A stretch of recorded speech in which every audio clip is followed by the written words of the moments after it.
Prime Minister, I would really request you, since you've been here for the better half of 1 hour, ये भी सुनते हुए जाइए sir, डरिए मत सर, डरिए मत। লোকসভা থেকে মহুয়া মৈত্রকে বহিষ্কার করেই যেন বিপদে পড়েছেন প্রধানমন্ত্রী Narendra Modi.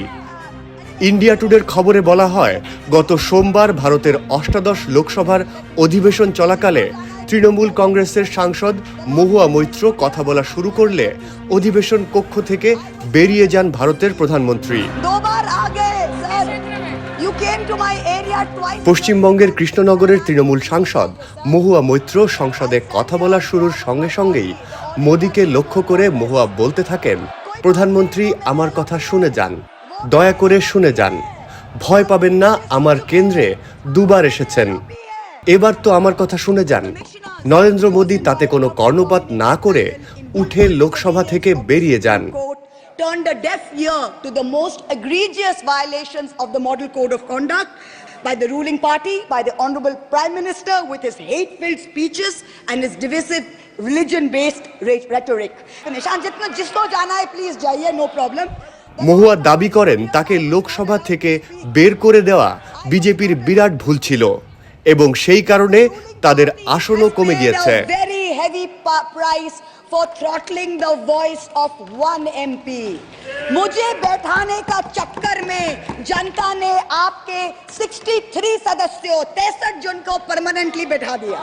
You have gone down from 303 to 240. কৃষ্ণনগরের এ সাংসদের দাবি, মোদী বাংলা, পাঞ্জাব এবং মহারাষ্ট্রে যেখানে যেখানে প্রচারে গিয়েছেন তার বেশিরভাগ জায়গাতেই বিজেপি হেরেছে। শুধু অযোধ্যা নয়, তার আশেপাশের শ্রাবস্তি, চিত্রকূট, সুলতানপুরেও পরাজয় হয়েছে বিজেপির। গত 8 ডিসেম্বর সংসদ থেকে বহিষ্কার করা হয়েছিল মহুয়াকে। এবার তৃণমূল কংগ্রেসের প্রার্থী হিসাবে ইন্ডিয়া জোটের হয়ে পশ্চিমবঙ্গের কৃষ্ণনগর আসন থেকে সাংসদ নির্বাচিত হন মহুয়া মৈত্র। স্বাভাবিকভাবেই লোকসভা সংসদ অধিবেশনে ইন্ডিয়া জোটের এমন আক্রমণের ঘটনা ইঙ্গিত দিচ্ছে মোদী সরকার খুব একটা নিশ্চিন্তে ভারত শাসন করতে পারবে না। I do not fear you. I will see the end of you. We will see the end of you. The people of India are patient. They will wait patiently for this government to fall.